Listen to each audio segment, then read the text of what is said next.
Like many other subjects which are under more or less constant analysis, there are numerous misunderstandings. European alchemy is not of great antiquity, and the rumors about its roots in the mysterious past are highly symbolized. Actually, we have almost nothing on the subject of alchemy in European literature prior to the beginning of the 15th century, AD. And nearly all of the so-called earlier works are backdated.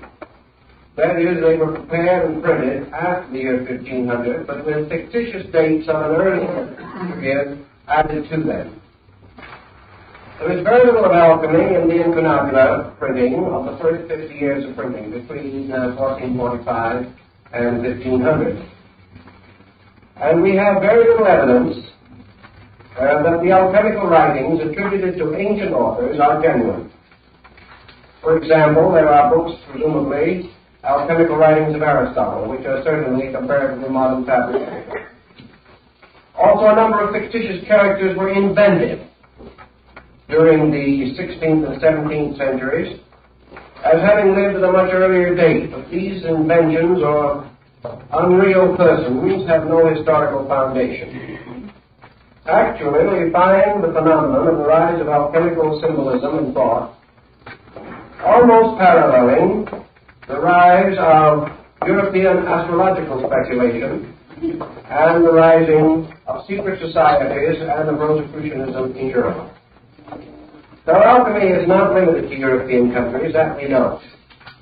Remnants of it and references to it are to be found in the writings of many ancient Asiatic peoples. But the rise of alchemy in China, like that in Europe, is comparatively late when compared to the fabulous and legendary accounts thereof. So we must recognize we're in the presence of a rather mysterious situation, namely that a art or cult arose in Europe, which was given an antiquity by means of a certain exaggeration on the part of those working with it. And actually, alchemy, as we are going to consider it, developed within the period between about the year 1500 and the year 1700. During these 2 centuries, this symbolism developed and elaborated itself almost beyond human imagination. Most of the symbols employed by the alchemists were derived from earlier sources, but there was also a wonderful mixture of creative ingenuity evident in the designs and figures. Some are obviously derived from mythology, some from natural history, as it was understood or misunderstood by the writers of that period. Certain parts of it belong to the symbolisms of ancient religious cults. A part was taken from the older symbolism of astrology. Still other elements are almost unique to alchemy and do not occur elsewhere. Thus, historically speaking, we are dealing with a body of lore that rose to prominence, flourished for 2 centuries, and then gradually declined with the rise of chemistry as we know it today. I think we should bear in mind that there was an alchemy in antiquity, very roughly and inadequately drawn, but that actually, while we say that alchemy is the mother of chemistry, we might be wiser to realize that there was also a chemistry prior to alchemy, and that alchemy did not simply give rise to chemistry. Chemistry of an earlier date gave rise to alchemy, and this in turn declined again, and chemistry once more emerged as the principal carrier of tradition in this field of learning. Now, in consideration of these elements and factors, we are not in the presence merely of a great traditional account handed down for thousands of years, but of a cleverly devised program, integrated and perfected within a comparatively short period of time. This integration has a definite bearing upon the perpetuation of certain schools of philosophy and mysticism that originated in antiquity and also passed through various vicissitudes in the rise of European culture. Let us try to draw a picture of Europe at the time of the emergence of alchemy. Europe itself was coming out of the Dark Ages. It had just passed through the Renaissance and the Reformation. The human mind was beginning to break the tremendous bonds that bound medieval man to a reactionary traditionalism.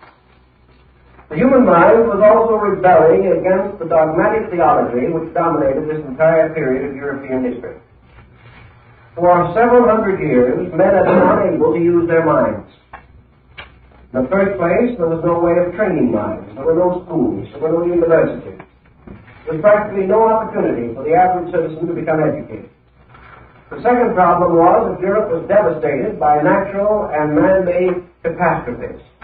The bubonic plague swept Europe, and during the course of about 300 years, its periodic ravages totaled somewhere in the neighborhood of some 50 to 100 million human beings died of this plague. During this same period also, the rise of the Inquisition is to be noted, and the tremendous attack upon heresy, upon liberalism and free thinking of all kinds.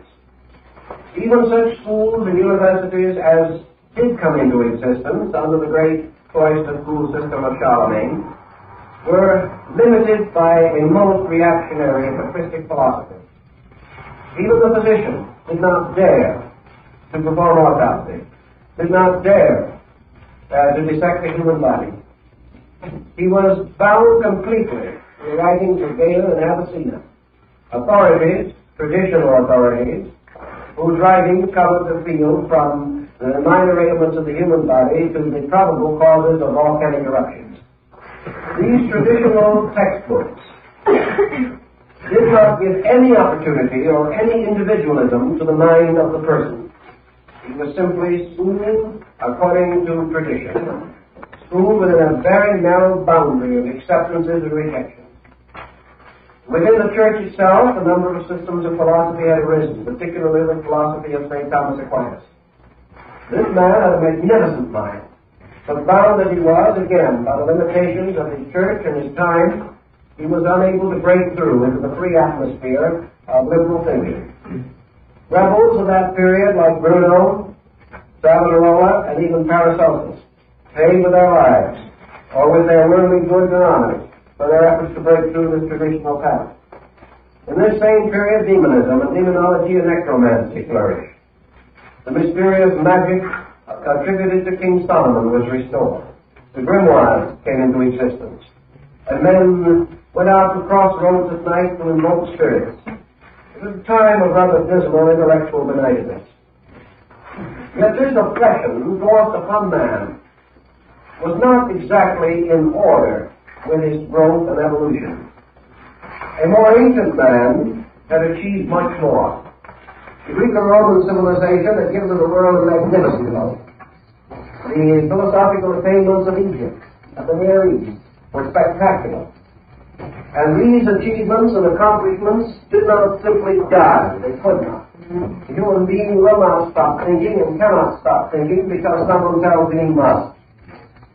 Thus, there was beneath the surface of European thought and European life a tremendous surge of intellectualism, a surge which could not break through, but which did begin to emerge as soon as the Protestant Reformation began to lift the boundaries on human thinking. So against this pressure from within the individual himself, the pressure of his own inadequacy, there was the force of a limiting condition of environment. Internal pressure, plus this tremendous, adamant boundary fixed upon his thinking and living, resulted in an explosion, resulted in a definite breaking through from the internal psychic life of the human being. Now, we cannot say, I don't agree with some psychologists who affirm that alchemy simply emerged from the individual. That it did remotely and originally do so, and that its forms undoubtedly were influenced by the pressures of the human psyche, we do not deny. But I cannot accept that it was merely a spontaneous outburst. It was too well organized, too well developed, too carefully thought through. It is far more reasonable and likely that it represented a new appearance of a tradition struggling to restore its own place as a leader in the intellectual life of the human being. Now we know, as I have told you in other lectures, that after the Crusades, the returning Crusaders and the Templars and many other groups brought back to Europe a great deal of wisdom from the Near East. Also, the rise of Moorish culture in Spain resulted in a liberation of the human mind and a return of lines and departments of knowledge hitherto long removed from European civilization and culture. We know that all through this transition period, secret societies originating in antiquity and perpetuated quietly but strenuously by certain individuals did move beneath the surface of European life and politics. These societies, striving for survival and also for their major purpose, which was the liberation of the human mind, continue to operate quietly but effectively, as we know from the stories of the troubadours, the guilds, and many other groups.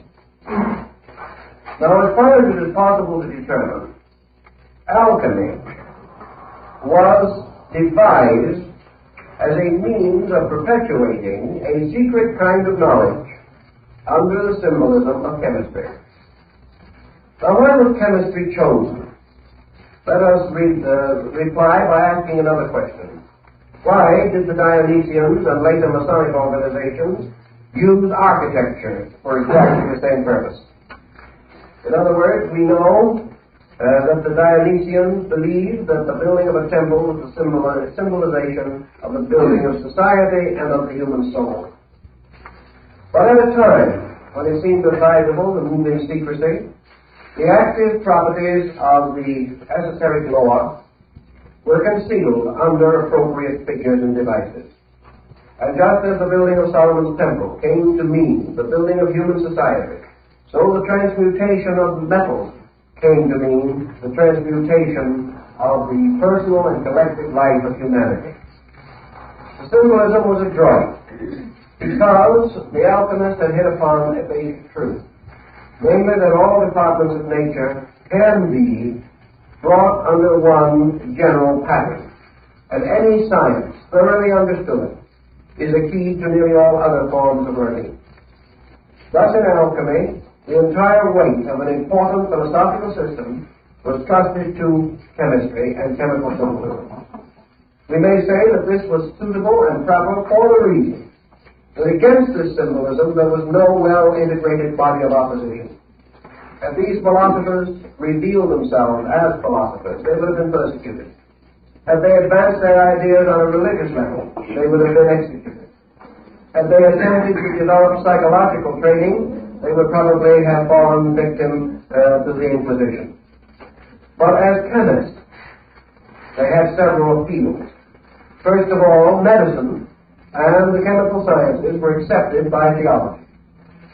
They were accepted as necessary, and the Church had no direct opposition to the advancement of medical science. It did not encourage it particularly, but it accepted it. The second thing is that this symbolism strangely intrigued the covetousness of the human mind. During the rise of alchemical symbolism, many princes, powerful leaders of both church and state, hired and maintained alchemists and carried elaborate research programs because alchemy promised to transmute base metal into gold and to discover the universal medicine of the elixir of life. And there wasn't a rogue in Europe who didn't want to live longer. And there wasn't a king in Europe who did not want additional funds in the treasury. So the appeal to the cupidity and the selfishness of mankind helped to protect the alchemist from persecution. He had hit upon a wonderful formula. And even though he did suffer to some degree from the greed of princes, still for the most part he was catered to and pampered. And we remember the Street of the Gold Makers in Prague, in Czechoslovakia, where a whole colony of these alchemists worked together for a number of years under the princes of Bohemia and other royal patrons. Now, it must have been rather interesting to realize that these alchemists were supported, maintained, and nursed along by the very tyrants who alchemy expected to eliminate. But it was only timely to carry the step as we must by degrees.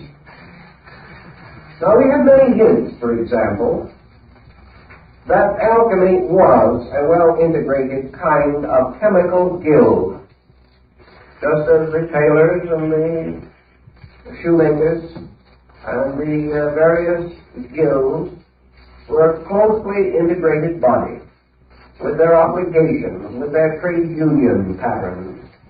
So the chemists formed a guild, and the great guild of the chemists gradually turned into the guild of alchemy. Now let us take another parallel to this, because I think it is helpful to us, and we want penetration as well as coverage. I have made considerable research on the activity of architectural guilds in Europe during the period of the great cathedral builders, and we've come across a number of very interesting facts. When a great community or a powerful prelate of the church was resolved to build a cathedral, it was a great undertaking in those days. And if you visit the marvelous cathedrals of Chartres or Notre Dame or one of the wonderful churches in Florence, Verona, you will realize how great an undertaking these cathedrals really were. The local villages, of course, could do very little, because at that time the village around the cathedral was just a little mass of huts, practically, around this magnificent building. Even today, the cathedral towns of Europe can be seen for miles, but only the cathedral, standing what appears to be alone, but actually surrounded by the low buildings of the citizens. When the time came to build a cathedral, the designer, the architect, or the sponsor, let it be known to the wandering journeyman. Perhaps in towns at that time there was a carpenter, or one or two stonemasons, who passed through on their apprenticeship. These were told, and in 3 months all Europe knew.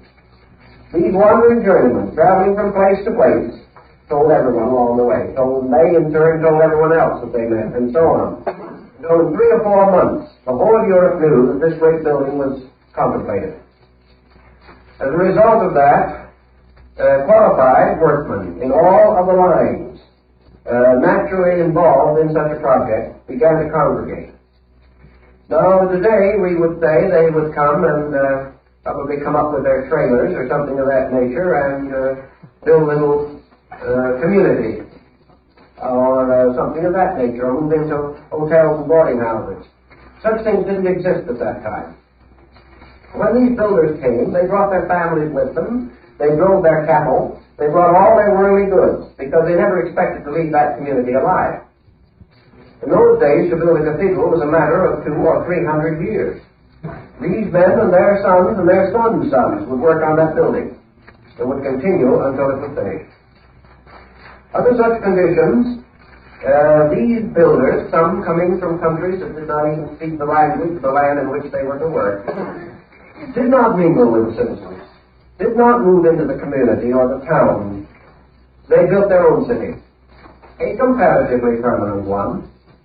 And in one of the cathedrals in which I made some research, we learned that a town composed of nearly 15,000 human beings was built in a few weeks on the site of the work. This town simply came into existence. And it was all made up of workmen, craftsmen, who recognized each other by certain secret signs, who had their master's marks, and who were known to be qualified for various works. There were apprentices, and there were craftsmen, and there were masters of the work. As soon as this community came into existence, it built homes for those who were to work there. In the midst of this great community, they built their community house. And they then sent to the nearby town where the work was to be done and communicated with the architects and the financing committee and demanded their proper share, or their proper token. For it was up to the community where they worked to supply each one of these men with a pair of gloves, a white lambskin apron, and a certain amount of raw hides and skins to cover the roof of his communion house. As soon as this had been properly taken care of, this community, created by these workmen, held a session, elected its own officers, created its own mayor, or in this case, master of the work, his assistants, to prepare the work of the day and to lay out the program for all of the other workmen. These men and their community lived completely apart from the rest of the country in which they lived. And as the records of the time shows, they did not even follow in the religion of the community. These people had their own religion, and several early fathers, writing of these communities of builders, shook their heads sadly over their quills and said that we think that some of them were not as good Orthodox Christians as they should have been. It's quite possible, because from the Near East came men who worked in silk and fabrics, came cutters of stones and gems. From North Africa came men skilled in design and artistry. From Bulgaria, Romania, from the great Slavic states, from all parts of Europe they came, Christian, Muslim, Jew, everything you can think of, but all bound together by the great guilds into which they had been initiated. These guilds created their own world. They created their own cooperatives. They had their own ways of taking care of the widows and the fatherless. They took care of their own sick. They brought their own physicians. They did everything, and they created a form of government which we call today democracy. And that democracy began within the structure of the guilds. Now, if you attended a great meeting of the guild masters, you would attend something that was very interesting. You would find these men gathered in the communion house, or in the community center.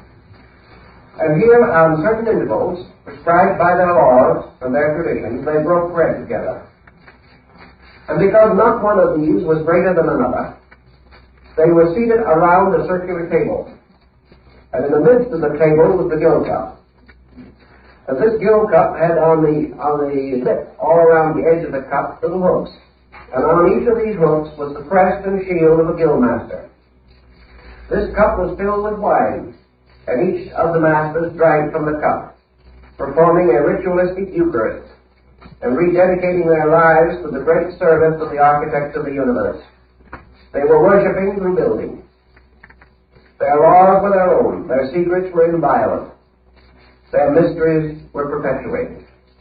And the power of these men can well be imagined when we realize, for example, that a few days after he placed his famous bull on the church door, Martin Luther, who was by instance a guildsman, because he belonged to the guild of the watchmakers, soon after he had made his public statement against the sale of papal indulgences, Luther was called before his guild. And here in solemn assembly, he was placed under the protection of the guilds and given a medal, which must always wear, and which he should show in time of emergency. And from that time on, although Luther had a hard time, he was under the protection of this body, and was one of the few of the great reformers of the period who survived. The guilds were very powerful. Now here is a guild which we know definitely was dedicated to building buildings, but we also know from the inscriptions which they placed upon the stones, from the mysterious carvings they hid far in recondite places in the masonry, from their wonderful use of emblems and figures, that they were more than just guildsmen. They were the perpetuation of the secret schools of architecture known as the Dionysian artificers in Greece, the Vitruvian Collegia in Rome, and the famous architects called the Comacene builders, who had their refuge in Lake Como. These were all initiate schools from antiquity, concealing the secrets of human regeneration under the story of architecture. And here's one group of guilds. Now let us pass for a moment to another group. And this is the group of the chemists. The doctors, the chemists, and those who had to do with research in metals, metallurgy, and things of that nature. All who touched fire as a means of working the elements of their craft were bound together. And this mysterious body of chemists, although it did not build cities at the foot of cathedrals and do things of that nature, was an integrated body. And it was also in close relation to the crafts of the builders. After a great deal of research, I was finally able to recover ancient drawings of the original doors of the Cathedral of Notre Dame in Paris. The reason this was important was that the original doors, which were removed at the time of the French Revolution, that these doors, which were cast in bronze, and I suppose to have been the work of the devil, all such interesting things were at that time. On these doors was the complete formula of alchemical transmutation. The doors were a mass of hermetic symbols. Now these doors could not have been placed there by the chemists, unless these chemists had also been in very intimate association with the cathedral builders. It was part of the same type of guild. Another guild that is of very great interest to us is the bookmakers' guild, the printers. And if you study the columns and trade emblems and symbols of the great presses like Gutenberg and Fuss and Caxton, you will find that each one of these presses had its master's mark, and that these book builders and makers were also bound together in a fraternity, which is the reason why it was possible through the medieval and early modern period for ciphers and secret devices of all kinds to be introduced into books. This could not have taken place had it not been for the guilds, this tremendous body of men who were bound together by a common purpose. And that common purpose was the restoration of the golden age in the world. And when we go directly and strictly into the alchemical symbolism, we come upon a number of intimations. And in order to trace these intimations, we have to go step by step through an inconceivable labyrinth of clues and hints, implications. We know, for example, that the term adept, as we know it in the West, is first applied to the alchemical masters. As the various building crafts elected a grand master, the alchemists elected or appointed or accepted into their bodies certain masters of their arts, whom they call adepts. In alchemy, this term has a very special and definite meaning. It should not be confused with the Eastern or Oriental concept of adept, or even the Rosicrucian or mystical concept. The adept was the master alchemist, or one fully possessed of the mysteries of the art. Now in the builder's craft, you have the masters, the fellow craft, and the apprentices. In the alchemical guild, you have the adept, the illuminate, and the initiate. Those were the 3 degrees.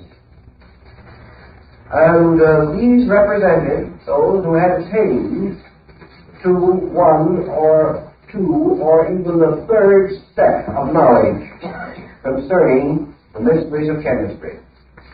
The adepts gathering together in the performance of their equivalent to the master builder's Eucharist, gathering around the great guild cup, which in this case was the wonderful alembic of alchemy. Also appointed their ruler, who was called the Adept King. And as one of the very rare tracts, which is almost unobtainable, states, that in alchemy there was the King Emperor, the supreme ruler of the entire school, scattered throughout the world. That under him were the princes of the blood, the highest adept masters. Below them were the dukes, the earls, the barons, the knights, and the squires of this hierarchy. And therefore it was customary to refer to a certain alchemist as a duke or as an earl, depending upon his place in this great, mysterious empire which existed in a strange dimension extending through all other empires and binding them together by a strange level of traditions. Now, material relating to this, as I have said, is exceedingly hard to find. We find a few references to it in Kunrat, a very early alchemical master. And we also find references to it in a work called The Adepts in Alchemy, a very interesting and early work. But in wandering through one of the old libraries of Europe, I was able to find this manuscript. which perhaps comes a little nearer to some of this problem than we will find most anywhere else. And as far as I'm able to find out, it's the only copy of it that exists. And this is called The True Adepts, Illuminates, and Initiates of the Hermetic Arts. This is in the form of a kind of biographical glossary. It is almost in the form of a certain biographical who's who in alchemy. And from the first page of this, we learn the definitions as they were used within the body of the alchemical school. The term adept is properly applied to one who has learned the great work and who has performed it. That is the proper term for an adept. The term illuminate or illuminist is properly related to one who has experienced the mystery of the work, but does not know how it is performed. This is a rather curious differentiation. The term initiate is one who has achieved to the knowledge of the method, but has not performed the work. Now this is the way in which the guild of the chemists was divided. Following this is a list, prefaced by the fact that it must always and ever be remembered that there are false adepts, false illuminates, and false initiates, but that the genuine ones can be determined only by those who have the knowledge to investigate the secret marks and symbols. Then we have here a list of the adepts of the school, both imaginary and historical, and also the degrees of their development within the school. We learn from this book, for instance, that according to the alchemical tradition, Moses was an adept. We learn that Solomon was an adept. And this brings us very close to the fact that Solomon was also supposed to have been a great architect and a master of those mysteries. Then we learn also, as we go on through these lists, some of the other names involved in this. The Apostle John, a sublime illuminate. Hermes, an adept. Orpheus, an adept. Apollonius of Rhodes, an initiate. Homer, an initiate. Ptolemy, an illuminate. Virgil, an initiate. You can go right down through this book, and you will find all of the principal names and their ranks in the school. We also learn that Avicenna was an initiate. Albert the Great, Albertus Magnus, was an adept. St. Thomas Aquinas was an initiate. Roger Bacon was an initiate. Raymond Looney was an adept. I won't try to read them all because many of the names are not particularly important to us now. But this work carries on through all of the different steps of alchemy, pointing out that these different teachers, masters of the schools, were actually bound together in a pattern. Now when we take an alchemical tradition and we come to the discovery that it includes Orpheus and Homer, we know that we're not dealing with chemistry, because these men were not chemists. We were dealing with an esoteric system of which the alchemical schools in Europe were a comparatively recent development. Virgil, an illuminate. Michael Meyer, one of the interesting things we find as we go along through here is that a number of names that are a little better known to us are also to be found if we go near the end of the list. We know, for instance, that this list, strangely enough, ends with a comparatively familiar name, and that is Baron Emanuel Swedenborg, an Illuminate. Now, when we study Swedenborg and his association with Saint Germain and Cagliostro, we have reasons to believe that the book is probably correct. But this is, as far as I know, the only who's who of the Hermetic Adepts.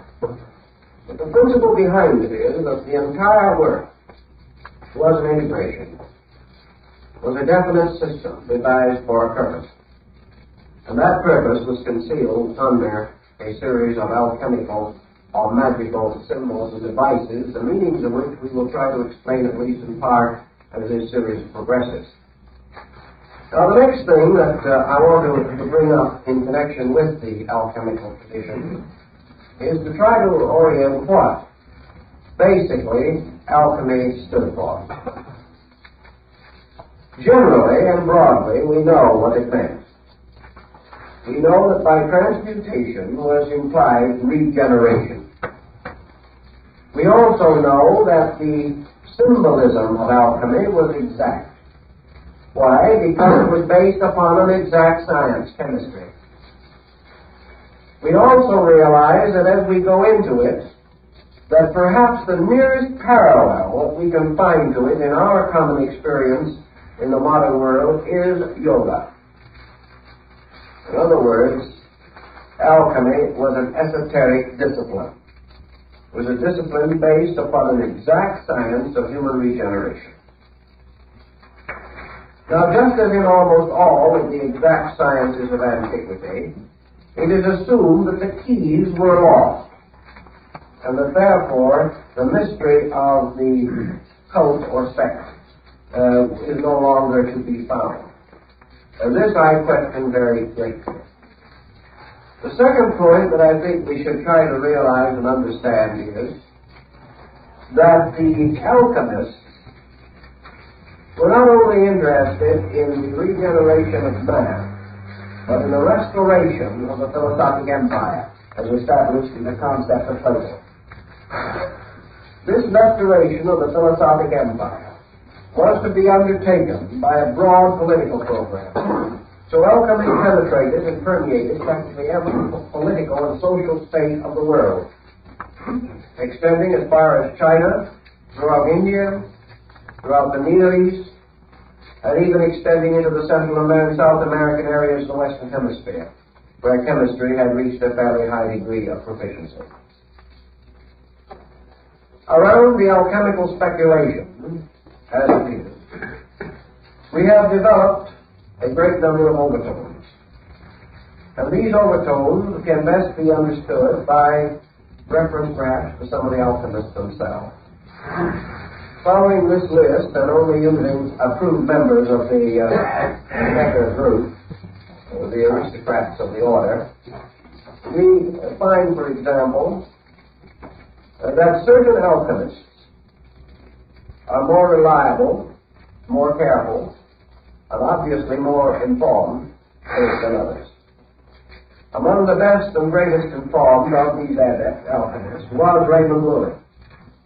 Another one highly proficient and skilled was Bacillus Valentinus, monk of St. Benedict. A third very highly efficient one was George Ripley, the English chemist. And a fourth, equally at least recognized and remembered for his important contributions to the subject, was Michael Sendivogius. These were among the great names in alchemy. Therefore, when we read them, taking a word such as the Triumphant Chariot of Antimonium by Basil Valentine, we come always upon lines like this: Woe, woe, woe unto the gold makers. And another line in Ripley which says that whoever believes that the transmutation of physical metals is the end of alchemy is a fool. All these things are tossed in. Very little is made of them, because at that time it was advisable to unveil the secrets too completely.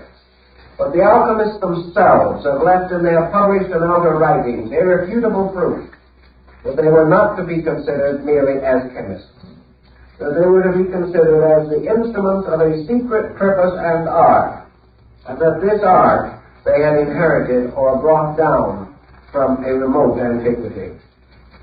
The alchemical symbolism itself was very recent, but the method or mystery behind it was very old. The second and another important point is that the alchemical tradition moving into Europe Christianized itself intensely. But this Christianization was no part of its original symbolism. Gradually, therefore, we find the introduction of Christian figures and symbols into the alchemic arts. But wherever they are used in a purely alchemical sense, not in the sense of theology. Just as the mystical symbols of astrology and magic used by Bede were not to be used in the magical and astrological sense, but in a purely mystical sense. A matter which has been of considerable concern to students of the subject. One of the names associated with early alchemy was Paracelsus von Hohenheim. This great Swiss physician tells us that he was initiated into the mysteries of the spiritual art of chemistry by masters of this art in Constantinople, and that it was among the Muslims that he gained his first great knowledge of the secrets of transcendent chemistry. In all probability, he studied with the dervishes and other Eastern groups who had under another symbolism.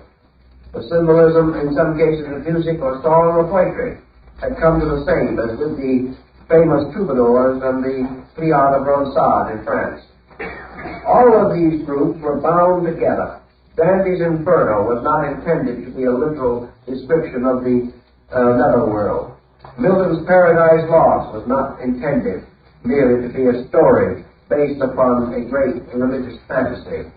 These things were tied together. They were part of a pattern. And if you had the key, you could unlock the pattern. If you did not have the key, it remained hopelessly a mystery to you. But to possess the key was to have a knowledge of the transcendental arts and all that they imply in the system of alchemical speculation. Two names I'd like to mention specially connected with the problem of alchemy this evening. One is the French alchemist Nicolas Flamel. The story of Flamel is almost unbelievable. He was a poor man who made his living by writing documents and acting as a notary. In one of his experiences wandering around, he found a mysterious book, which was called the Book of Abraham the Jew. This book was written upon tablets of some mysterious fiber-like substance, and it contained only a certain number of leaves, and on these leaves were the entire formulas of the transmutations of metals. Flamel studied these leaves very carefully for a number of years, and finally hit upon the formula. And as a result of having found the formula, he built a number of institutions for the poor, orphanages and churches and chapels in France, and finally caused the entire formula to be carved in beautiful designs upon the arches of the Church of the Innocents in Paris. When I was in Paris just before the war, I went in search of the Church of the Innocents. Unfortunately, it has departed from us.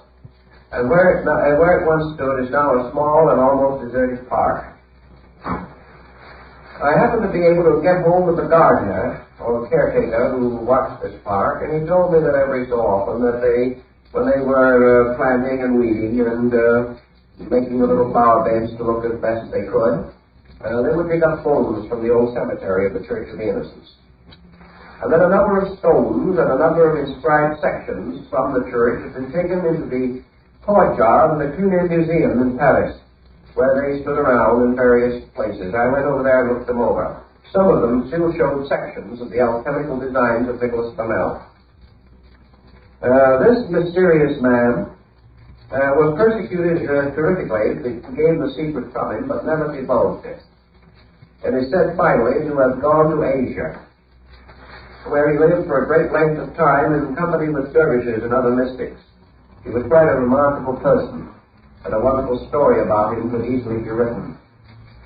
Another interesting personality in the tradition of alchemy is the mysterious character Elias Adepta, the king of the Adepts.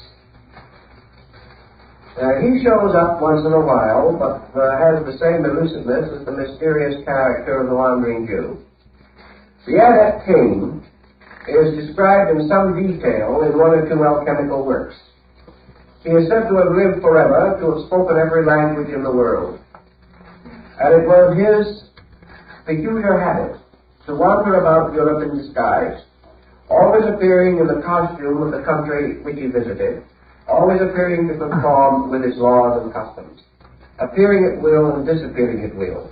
And the story of Elias Adepta is one of the most fantastic in the entire circle of metaphysical literature. Typical example of the story of Elias Adepta will be found in the writings of men like Sandavogius, an alchemist working in his laboratory, struggling desperately, very devout, very sincere, very noble man. Finally came to the point where he could no longer find any further clues to the mysterious search which he was advancing.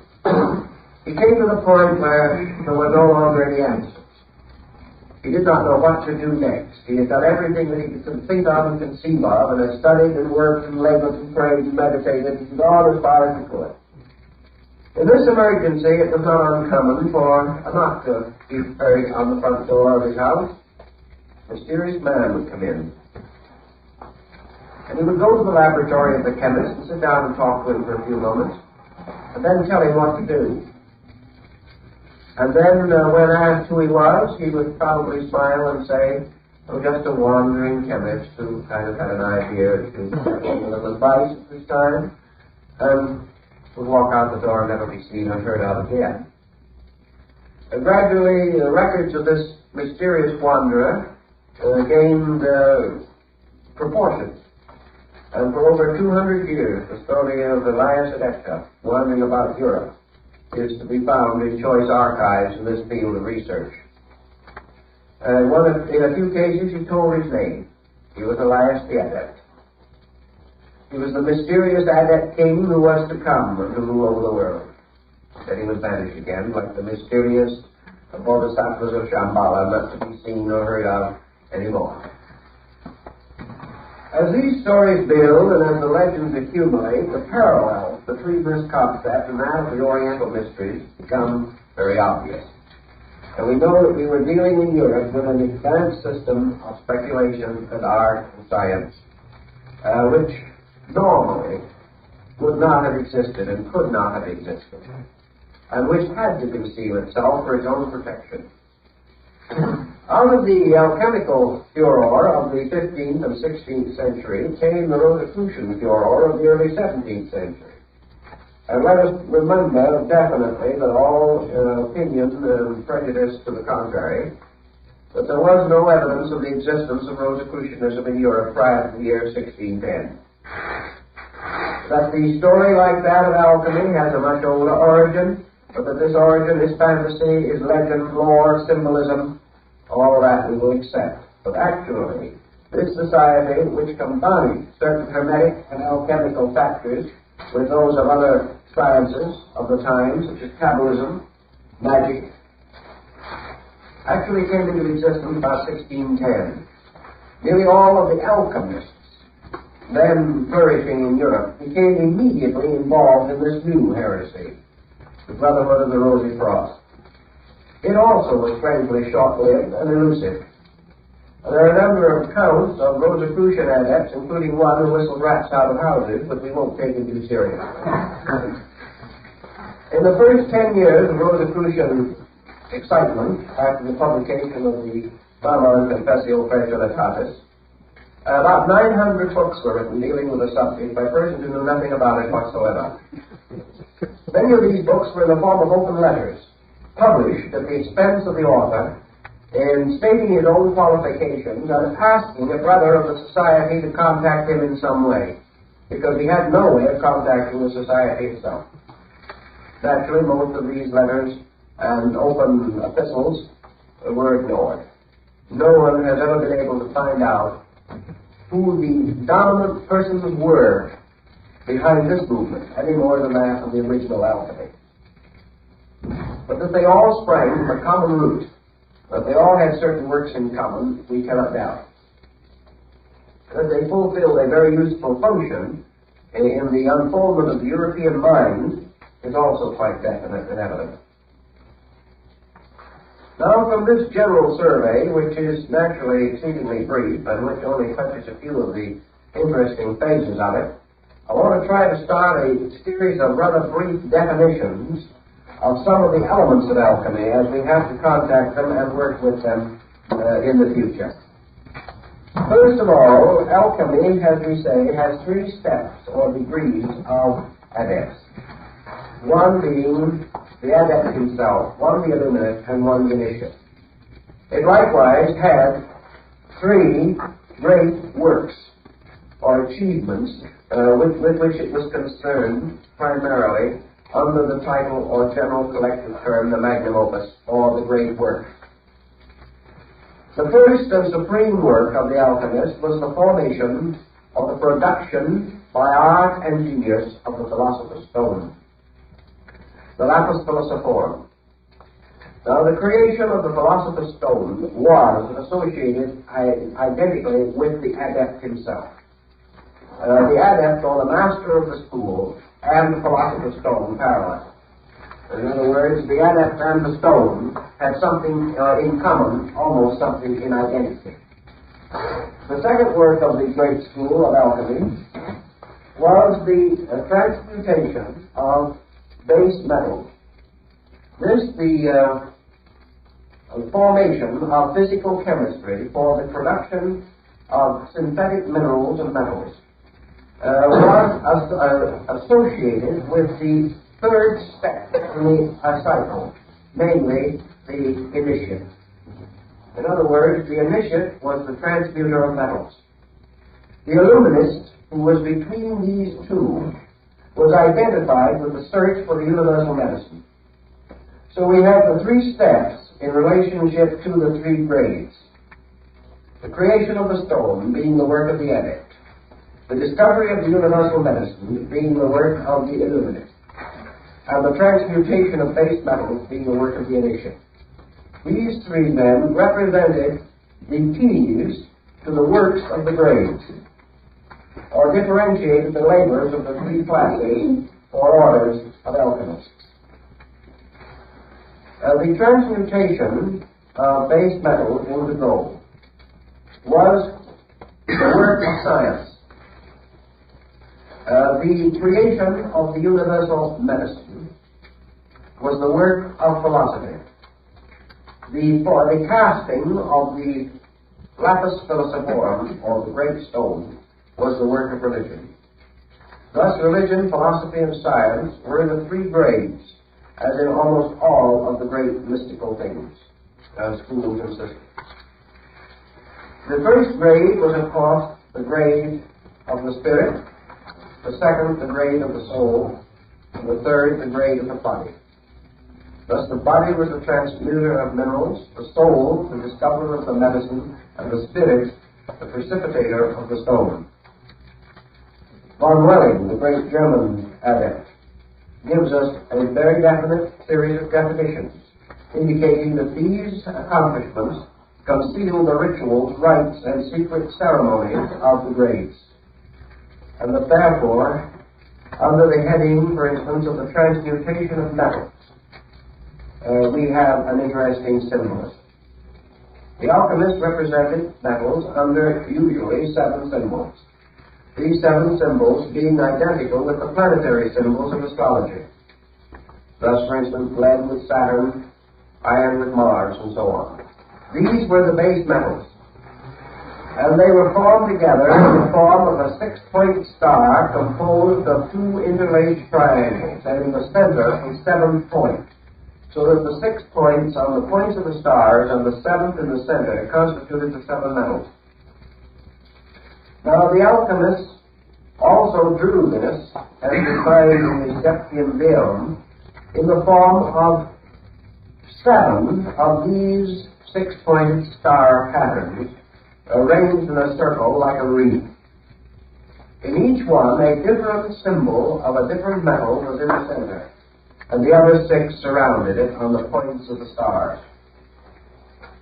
Each one, therefore, told us the simple point that the alchemist himself made out, namely, that each one of the metals contains all the others. Now, if we take the points of the metals and we change these into the 7 liberal arts and sciences, we shall then have a key to the great social reform of the transmutational level of alchemy. In other words, your 7 metals are the 7 departments of human society. They are the 7 arts and sciences. They represent the 7 races, the 7 continents, all of the great systems of septiums by which the world's life and progress are measured. Each of these contains within itself the seeds of all others. And the alchemist says that the seed of universality is within every particular of nature. Every atom contains all the rest. Every center contains an infinite circumference locked within its own essential nature. Also, the alchemist pointed out that every base metal contained within itself pure gold. Now, the amount of pure gold contained within any atom or any minute particle of matter might be so slight as to be practically beyond discovery. But alchemy said, you do not create gold, you make it grow. The seed of the divine metal is within all base metals. And that the transmutation of a base substance is not actually a change into something that does not previously exist, but the release of that which is forever present in all compounds and in all elements. So that alchemy is the nourishing and the feeding of the seed of gold in everything. The outer forms of these arts and sciences to remain unregenerated. Thus, in the field of learning, alchemy is the regeneration of arts and sciences, not by reforming them, essentially, but by releasing through them the seed of truth which is locked in each one of them, to make the seed grow, to accomplish the mysterious multiplication from the mango seed, like the fabled legend of Indian magic, was the problem of alchemy. On the transmutation of metals, another important point was brought out, and that is that the outer bodies of the metals are irreconcilable. Therefore, that you cannot force iron and lead together and cause them to accomplish an alchemical mystery. You can fuse them to produce an alloy of some kind, but you cannot force them together to release their own spiritual power. Therefore, before metals or elements can be given a new birth in the spirit, they must die.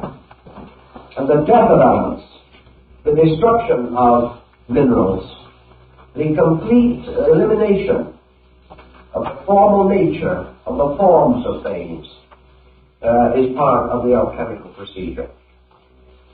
Therefore, alchemy was a death and a resurrection, and comes very, very close to philosophical symbolism as we come to this level. All of the outer bodies and structures of metals must die before the spirits of these metals can unite to form the mysterious transmuting agent which is called the red lion. This again has very great significance, and the alchemist finds comfort in the words of the Scripture, that unless a man be born again, he shall not enter the kingdom of heaven. For every one of the forms of nature must die before the life within that form can be liberated or released. Therefore, alchemy then approaches the problem of human intelligence. And it says that before the individual can become wise, he must destroy the false mind, which presumes to possess knowledge. He must destroy opinions before facts can come. He must tear down old walls before he can build a new house. And in the doctrines of the alchemical mysteries, it was first necessary to destroy the personality or the individuality of metals before they could be brought together to form the transmuting agent. Now in the transmuting agent itself, called the red lion, or the powder of projection, which was one of the great symbols of alchemy, the master was said to carry, particularly Elias Adepts, who was Elias the artist, that the master carried with him a little box which contained the powder of projection, and that one grain of it would transmute into pure gold, 100,000 times its own weight in base metals. Here we are obviously in the presence of an advanced type of symbolism, because obviously the powder of projection represents consciousness itself, all on the level of knowledge, truth, which transforms ignorance, and consciousness itself, which can transform body up to 100,000 times its own weight. Therefore, the powder projection is consciousness itself, by means of which all base substances can be transformed or changed. The red lion is the symbol in alchemy of illumination, the mysterious enlightenment from within, which is the rebirth of the soul of the metals. This illumination, according to alchemy, was achieved through the blending of 7 arts and sciences, which were the 7 sacred arts and sciences of the ancients. Thus we proceed in symbolism a little way. We don't want to go too far now because we have to examine these things in greater detail. So we then consider the creation of the universal medicine, which was the work of the Illuminists. Now, how is this universal medicine to be found? The basis of this medicine goes back into a very ancient symbolism, and that is the production of the spirits of metals and the spirit of gold, which can be captured in wine. Theophrastus Paracelsus explained that in certain parts of Switzerland, where there was gold in the soil, grapevines, sending their tendrils and roots into the earth, gathered up this gold, and of all forms of vegetation, the grape is the one which has the greatest affinity to gold. And that is in areas where gold is in the soil. The dead vines of grapes are burned, and the ashes of these, from this burning, are washed. Gold will be found in them. Now, if you study this symbolism a little further, you will begin to recognize the peculiar use of the grape, of the wine, of the Eucharist, and of the mysterious symbols of the early Christian church. The gold, which is gathered for the grape, is the symbol of mystical ecstasy, or the mystical experience in man. For this experience gathers the available consciousness. And you remember that the Christos, or the symbol of the illuminator and the initiator, refers to himself by saying, I am the vine. This mysterious vine of life, the grape, the symbol of the Dionysian Eucharist, and later brought into the church, is therefore closely associated, as with the Grail, with illumination. The universal medicine is the mystical experience arising within the individual. It is the basis of the healing of himself and of all nations, and the bringing about of the power of the healing of all sickness. For sickness is healed by the mystery of grace. And in alchemy, the great and the grace are identical in meaning. So we have here a heavy mystical overtone, overshadowing the physical or alchemical symbolism as we generally accept it. You'll find work on this subject and the development of it in the work by General Ethan Allen Hitchcock, American Civil War General, in his Mysteries of Alchemy. Now, the lapis philosophorum, or the diamond stone, the diamond soul, also is reminiscent of many religious systems. In Tibetan Buddhism, the diamond soul appears as one of the most important symbols of the world deity. In alchemy, the ruby diamond is the most important of all the symbols. It is a synthetic stone so made that it has a drop of blood in the center. I have seen in Europe 2 or 3 ruby diamonds made by art and nature, by alchemical transmutation. We recently have read in the paper that at last a completely synthetic diamond, absolutely perfect, has been discovered. And this undoubtedly is the same basic principle as the idea of alchemy. For this reason, alchemy says very simply, that which occurs psychologically within man will also occur physically in chemistry. In other words, alchemy does not deny that base metals can be transmuted. But it says that the laws used in this are the same laws as those used in the transmutation of man himself. Therefore, as the individual gains the secret art for the transmutation of his own nature, he can also transmute physical substances. Because one set of laws is involved. If, however, he attempts to transmute base metals without having the secret of the transmutation within his own consciousness, he will not only fail to transmute his consciousness, but will be unable to transmute the metals. Many alchemists began their work as experimental chemists. And this brings us another important key to the thing. These experimental chemists began by a sincere and inevitable conviction that they could transmute base metals physically. So they took the writings of the alchemists with their strange descriptions of mysterious monsters, of agents, of black birds, of double-headed phoenixes, of kings and queens, of the celestial hermaphrodite, of the crystal homunculus, and all these other emblems of alchemy. And they began to ponder them, trying to find out how to make an honest dollar. That's how they started out. They pawned their family goods. They went out and bought all kinds of equipment, alembics, retorts, test tubes, and furnaces, and with bellows and artistry they blew and they puffed. Like Titus de Mirandula spent many years working on this subject, but did not arrive, or Eugenius Felices, who finally was killed by an experiment in his own laboratory. But these artists,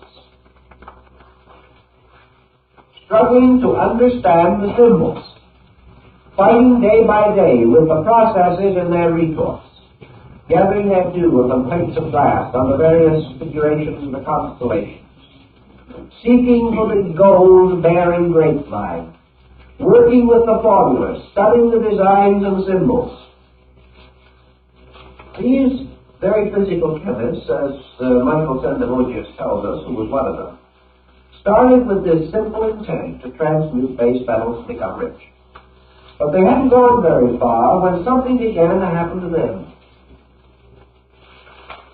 They began to find within themselves a realization that they were too limited in their own perspective. As they went along in their researches, they found they depended upon faculties keener than those of mere reading. One of the simplest things they had to face was the problem of trying to find out what the author had concealed behind these strange devices. These devices became meditation wheels. They became like Buddhist mandalas. They began to challenge the individual who studied them. And as months went on and years went on, and this individual went further and further into the arts, he began to sense within himself other dimensions that he had not previously considered. And after he had been working more than 10 years in his laboratory, Sendevogius suddenly came to the realization that alchemy was not a physical science, but a spiritual one. He discovered himself. It grew on him, so to say. He learned step by step through the unfoldment of his own faculties. He found then that this mysterious twisting road that led through the symbols was a constant coaxing of something out of himself. He finally grew to be so intuitive that he could read the cleaver lines. And as he began to read between the lines, he began to see the larger dimensions of the art. Until at last, he cried out in dismay and distress to think that he had wasted so much time on the outer shadow of something that was so much more important than he had originally believed. Gradually, he found that the study of these symbols released something out of his own nature. And he began to sense the real mysteries of alchemy. So we have another definition that has to sink in somewhere along the line, and that's what's in right now. Namely, that the initiate is the intellect, that the illuminate is the intuition, and that the adeptus is the consciousness, and that they're all inside of himself and all his world. That the alchemical adept is the mysterious power of consciousness operating through will and yoga. And that every human being is his own adept. And that Elias Artista, the master of the adept, who appears and disappears without leaving trace, coming when he is most needed, disappearing no one knows where, represents these flashes of consciousness by which the individual suddenly and briefly senses his own internal. That there is something within himself that does not respond to his demands, but somehow responds to his needs. Elias the artist is his own consciousness. The great fire of alchemy is his own will, by means of which these mysteries are wrought. The illuminant is his own psychic nature, particularly his intuitional and inspirational part. The initiate is his mind, which can always know the secret but can never experience it. So the adept himself, in all his parts, is the alchemist, growing step by step through the experiences of his own art. As we recognize these principles gradually coming more and more clearly to us, we also can go on further. In the alchemical transmutation, we have a bottle. It's a very interesting bottle. It's a kind of a bulgy bottle with a long, sometimes a rather long neck. And within this bottle are a number of strange devices, one of the more common and frequent of which is a peacock with an extended tail in many iridescent colors. And the initiate seeking the stone is told to watch for the appearance of the peacock's tail in the bottle.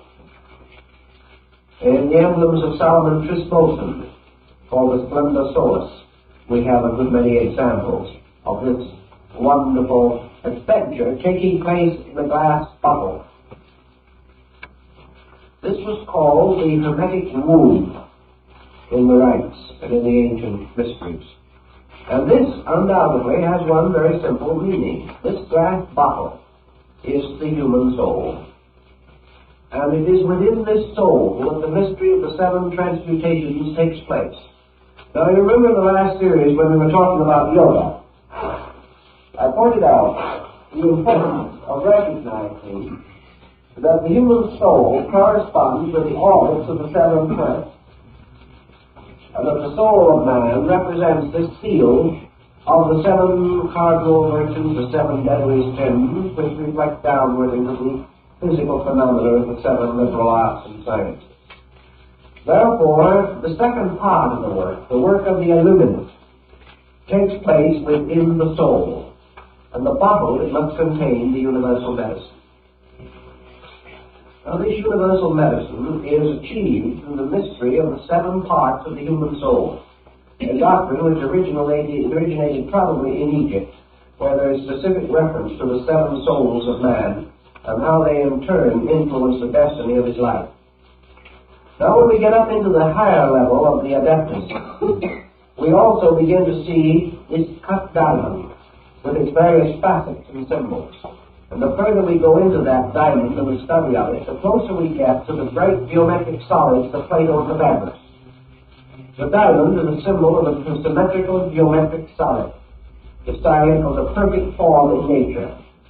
The diamond soul is itself, of course, a symbol of the universe.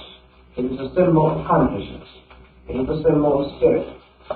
It is a symbol of the perfect power which is released or made possible or available to man through regeneration. Now, all these different elements become more than mere hints. We must accept them as hints. We must work with them as best we can until we gain more and more knowledge of them. Now, also in alchemy, you have another mysterious symbolism which is called the ladder of the sages, or Homer's golden chain, which binds the ship of life to the pinnacle of Olympus. Homer's golden chain is a sequence of 7 interlocking elemental symbols, by means of which spirit and body are united. The soul is therefore the symbol of union, and there comes out of this another great and important emblem, and that is the rise of the term Hermetic. Hermetic is associated with the later Egyptian divinity Hermes, who belongs to the period of the Gnostic revivals in North Africa. Is a very mysterious being around whom the great vision of the Pyramandries of Hermes has been compiled. So we use the word hermetic today to symbolize something that is sealed so that air cannot get in. The hermetically sealed jars or bottles. This is again a reference to alchemy. Hermes was the patron of alchemy, which was also referred to as the hermetic art. Now Hermes carries always the caduceus, or the winged staff. He's represented with wings on his heels and wings on his hat, and usually dressed somewhat in the garb of a Roman soldier. He's a kind of an effective-looking little fellow in his own way, but very few students have really given him a great deal of thought. Now Mercury, in the old astrological symbolism, has to do with the intellect, and to a certain degree it still has that relation in alchemy, because mind unites spirit and body. Mind is the link between man as an internal and man as an external being. So the mind, man expresses into himself from environment, and through the mind, man expresses the inner nature of his own consciousness. Thus mind is a common ground within himself. But the alchemists used mind much more in the sense that we use the psyche of the soul. For to them it included both male and female attributes, and represented a psychic field or pattern. And Mercury was therefore the common solvent, or quicksilver, by which all metals could be united or brought into synthesis.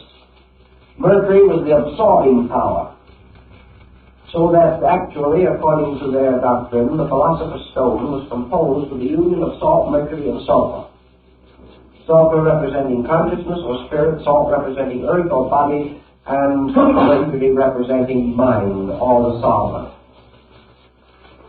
In this symbolism, using the Hermetic analogy, we come upon a number of very interesting and important parallels or emblems, each of which we will gradually develop along with other symbolism.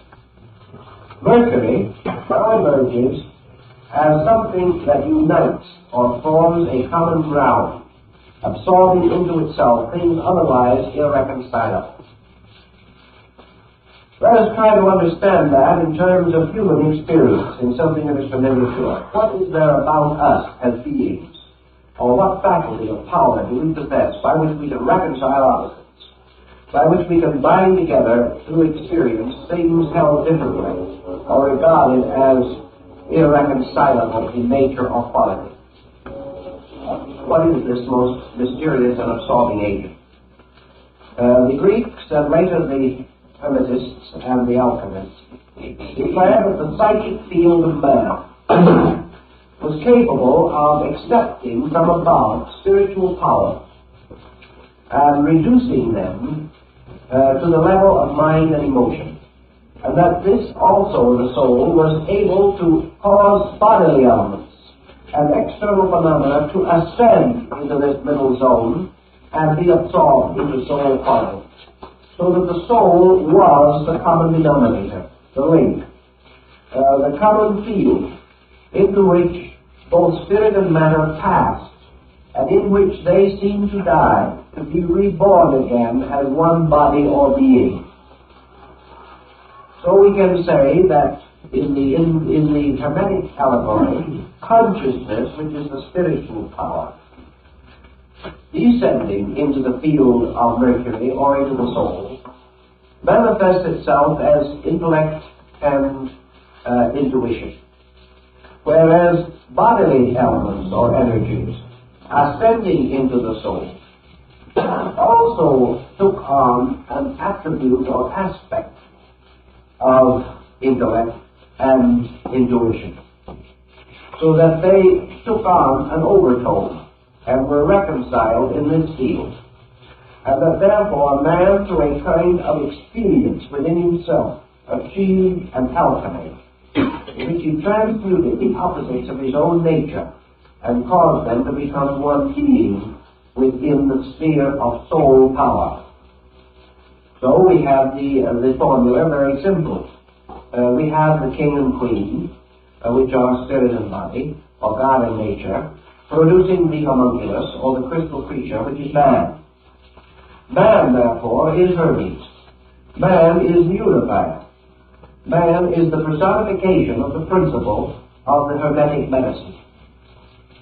In man, heaven and earth are mingled. In man, the divine and the human are brought together in one structure. In man, all opposites of nature meet. And in man, in his own nature, and in his own existence, in his own attitude, the creation of the diamond soul is made possible. Thus Hermes, or Mercury, is man. Man composed of certain powers and faculties, particularly the 7 powers of the soul. These 7 powers of the soul being the basis of the harmony, or synthesis, by which the divine and the human, or the divine and the mortal, are brought together. Thus man becomes the potential alchemist. So we have in the old symbolism, heaven, earth, and the alchemist. Now we find many such symbols. Heaven represented as a divine being. Earth represented as a wonderful fecundity of life. The king and queen again. Holding between them man, who is the potential adept, who is the potential redeemer of all things and the transmuter of the universe in which he is placed. Now this heaven earth man being begins to bring another point into consideration which we have in alchemy. So we have a trinity of terms which are found in certain of the old alchemical ABC books, as they are called, the ABCdarian writings of early alchemy. And here we have God, nature, and art. Now alchemy was called art.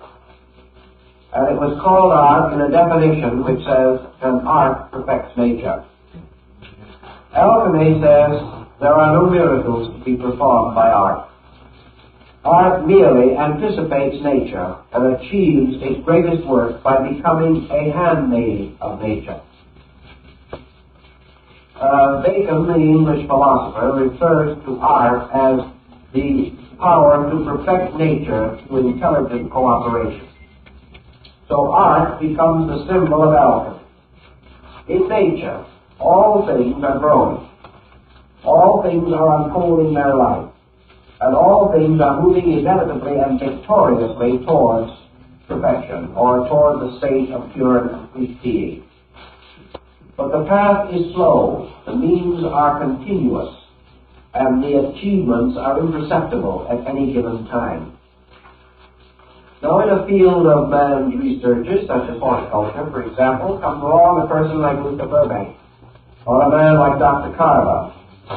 He begins to fulfill the alchemical adage that art perfects nature.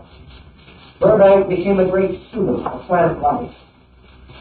And he finally learned how to use the laws governing plant life to hasten the growth of plants. He didn't break any laws. He didn't perform any miracles. He simply used knowledge and helped the plant to help itself. This is art, which is man's voluntary cooperation with the plan of life. The plan will be perfected without it, but it will take millions of years. Man will perfect himself over a great period of experience by trial and error.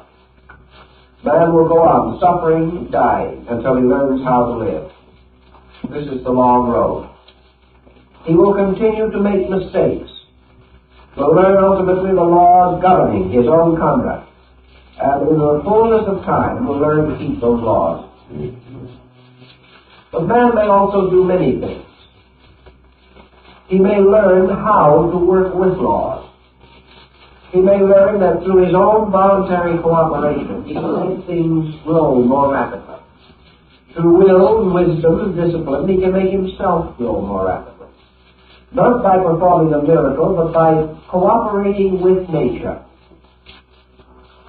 So we find alchemy defined as the servant of nature. Not a magician waving a wand, but a gardener working with a spade in the garden. And in the opening sections of Michael Myers, one of his books, we have alchemy as the gardener working with a spade, very carefully cultivating around the rose bush. There's no description given, but there is none necessary. This is art the gardener, making possible the more immediate and perfect growth of the flower. The rose, of course, is always Eros, love, and our process for the human soul. So soul gardening is an art. And the alchemist is the gardener in this great and mysterious garden of the metals.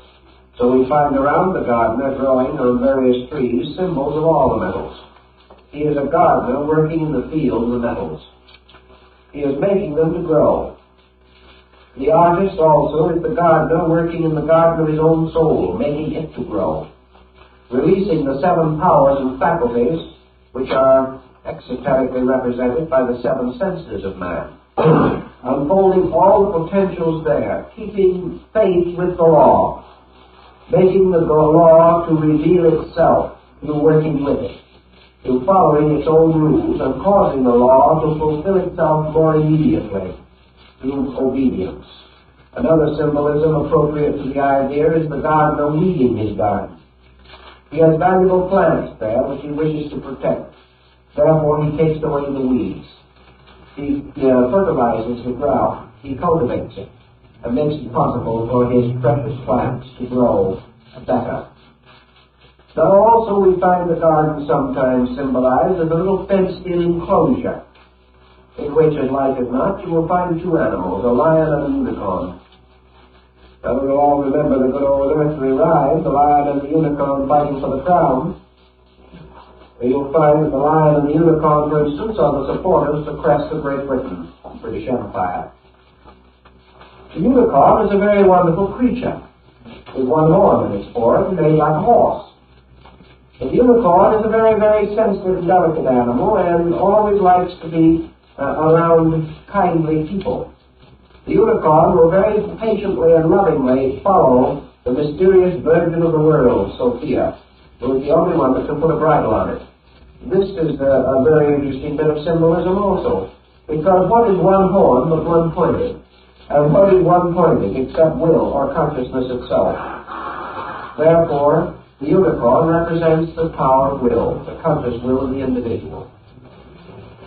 The lion, of course, the red lion, we know to be the symbol of the mystery or of the great power of transmutation of perfection. We know that the lion in this case represents wisdom. So will and wisdom captured in a God can accomplish great and wonderful things. Because the struggle of will and wisdom seeking for the crown, of course the crown is Kepha, the symbol in the Hebrew Kabbalah of the supreme power, of the supreme reality of all things. The crown of power and rulership. There are many uses of alchemical symbolism in other departments of living. We also find, for example, in the alchemical doctrine, constant references to various symbols used in the Bible. We find, for instance, that the complete transmutation and the production of the mysterious universal medicine is believed to be contained within the Canticles of Solomon. In other words, the Song which is Solomon's contains the complete formula for the production of universal medicine. And the alchemist can break it down and show you word for word, line for line, how that follows through the various researches and various cycles of transmutation. Another very important alchemical formula is said to be concealed in the Lord's Prayer. Now, the alchemists, who recognized that that is true, were telling two stories at one time. They were telling that they had found that the Lord's Prayer was an exact example of psychic chemistry. But they were also telling you that the end of psychic chemistry was the achievement of the spiritual state represented in the Lord's Prayer. It worked both ways. And that also that the state of holiness or piety, or the state of prayerful contemplation of reality, was the alchemical transmutation. That the transmutation of fear into faith, for example, was the overcoming of the black symbol of vitriol. All these things worked out on moral and ethical levels. The only difference between them and our general concept of knowledge lies in the exactitude of the symbol. For example, the alchemist says that the sun in the air, in the sky, that is represented in the earth by gold. Therefore, the gold and the sun are the same thing exactly in vibratory principle. That the gold in the earth and the sun in the sky are polarized to the pulse point in the human heart. And therefore, that the human heart, the sun and gold, are all in a sympathetic ratio to each other. And that they are of an identical and proper nature. And that they have certain powers in common. Dr. Rudolf Steiner, in his researches in Switzerland in connection with the use of the talismanic metals of the ancients in healing disease, discovered what we have also learned later by other means, namely that potable gold, or what we might term biological gold, is a heart remedy. And that a syllable gold goes directly into the walls of the heart. Thus, the sympathy that was represented in alchemy was recognized as an existing fact in nature, and that these different principles all work together. Now, the same thing was true with other parts of the universe. Everything that was morally true was scientifically true. If it is true, for example, that wisdom is better than ignorance, that can be proved on terms of chemistry. It can be proved in terms of music, in color, in tone, in sound, in everything. That all values that exist ethically also exist scientifically. And that the polarities of all the elements are to be found in the moral and spiritual life of the individual. And that which constitutes a good life also constitutes an exact working formula for a chemical compound. That just as surely as man is able to integrate certain patterns in his own living, the laws governing these patterns are exactly the same as those used in architecture. And a happy, harmonious, well-integrated home can be mathematically diagrammed, and the diagram will be the perfect structure for a building. This is what Leonardo meant by certain of his canons. In other words, there is a dynamic which extends from one level of life to another.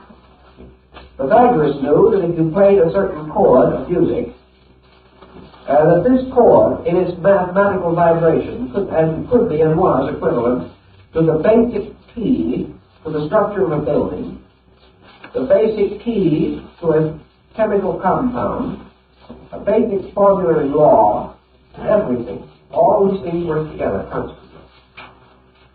Therefore, if you have a perfect method of purifying a metal, you have a perfect method of purifying a government, a perfect method of purifying a human body and a human soul and a human mind. If you can make certain elements work together, you can make certain philosophies work together, certain sciences meet, certain races mingle. All these things are ruled by the same law. There is one master pattern, which is the great archetype. And all arts and sciences unfold this archetype. And whatever is true of the individual is true of the collective. Whatever the law is working in nature, it must work in man.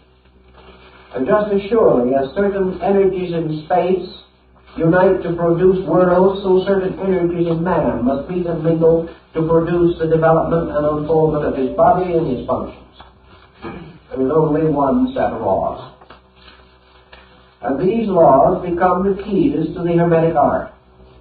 For the Hermetic art is nothing but the reduction of good intentions to a science. These arts tell you that if you have 7 powers of metals in nature, you have 7 organs in the body. You have 7 glandular structures of importance within the body. You have 7 principal orifices in the body. You have 7 principal centers in the brain. All of these are tied together by a sympathy. And as you have certain planets in the sky, so you have certain planets in the soul. And as these planets, by their forms, release certain psychic energies and intensities through man, these 7 energies have in their turn created the arts and sciences, which are nothing but rationalizations by man along the lines of his own energy. Man is able to build a house and to master architecture because he has a principle of architecture in his own soul.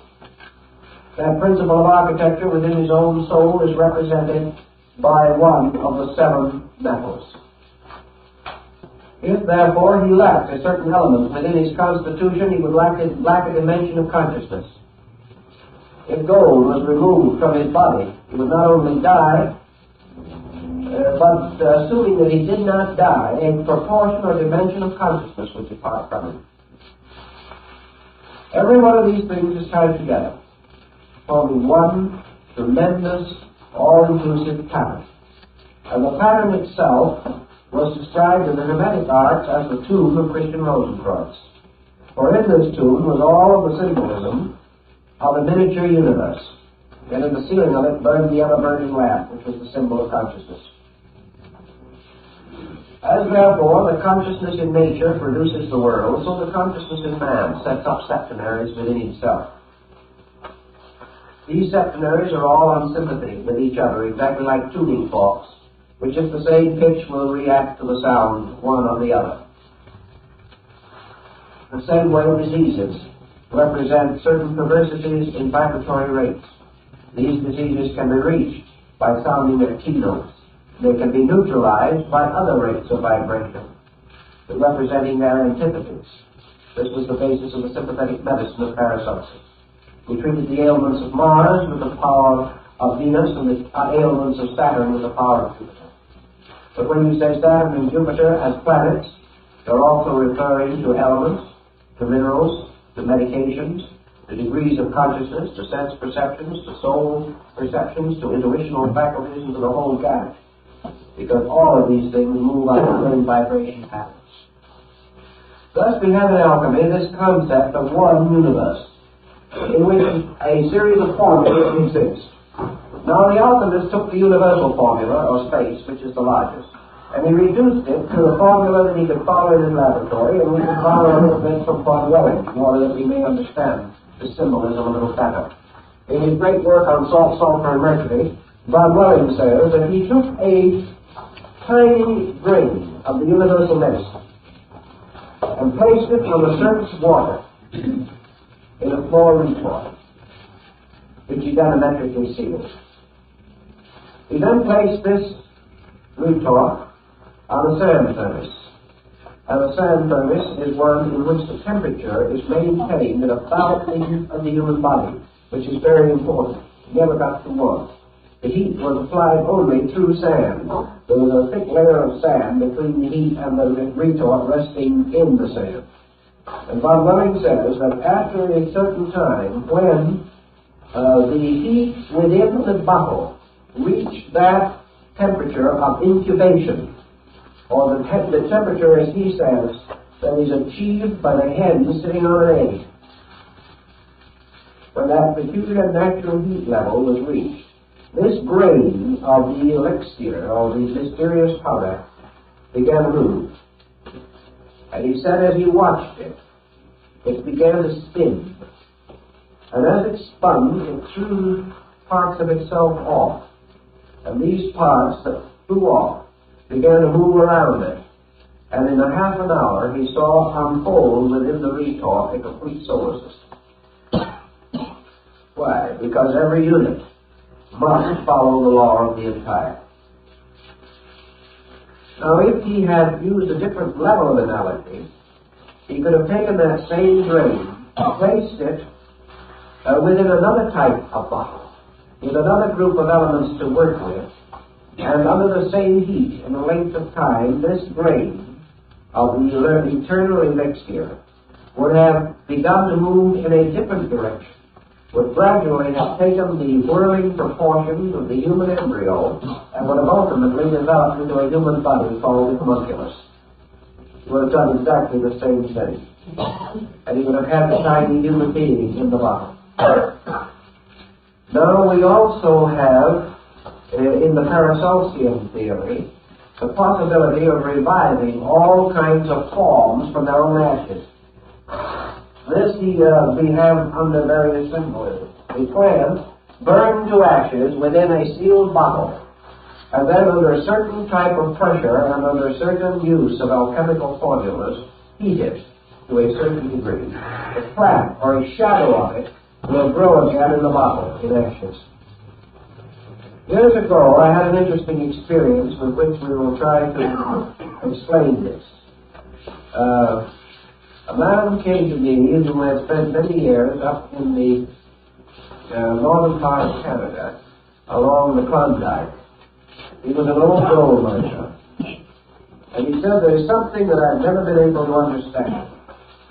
Namely, that gold grows. He said, we could work out a vein, leave it for 10 years, and come back to it, and there was more gold there. He said, we were convinced that this gold accumulated in some way, drawn by whatever amount of gold was still left in the vein, the little part that we didn't get. The seeds were still there, and this gold grew. And he said, as a proof of that, he said, I took a piece of ore with a small amount of gold still in it, and I placed that gold in an hermetically sealed jar, small jar. This was just a little bottle about this size, about 2 inches in diameter. He said, I have now unsealed this, and I want to show it to you. He said, when I placed it in there, many years ago, there was just a grain of gold in it. But now, many years later, that little grain of gold has become a perfect little tree. It has grown from its own seed, the growth of metals. And he said, I will tell you something else that showed it to me.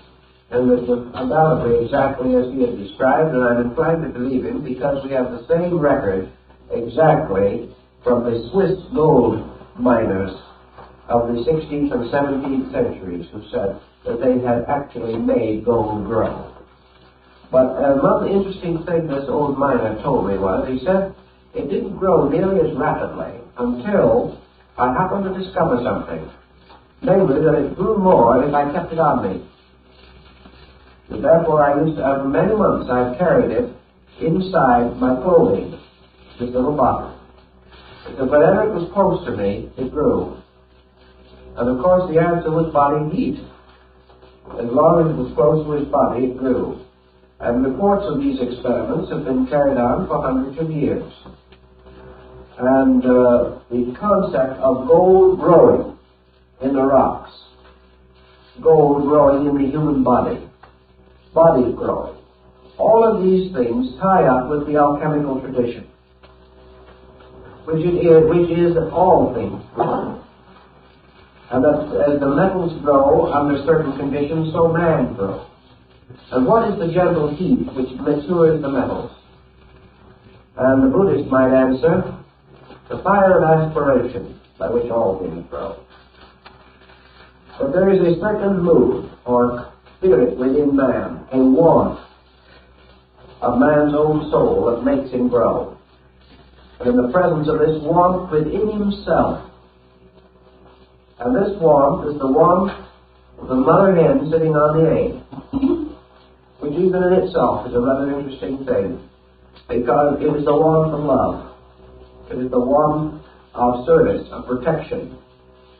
All these things work together And in alchemy, the universe is one mass of these interrelated laws. Laws which can be diagrammed on one level, played on a musical instrument on another, and on a third level, if applied inwardly, transform the sinner into a saint. They are living laws, living patterns, living archetypes, forever reproducing themselves on all levels. The alchemist says if you can discover these on one level, you can then apply this key to all other levels, and have them, indeed, the key to the mystery of the universe.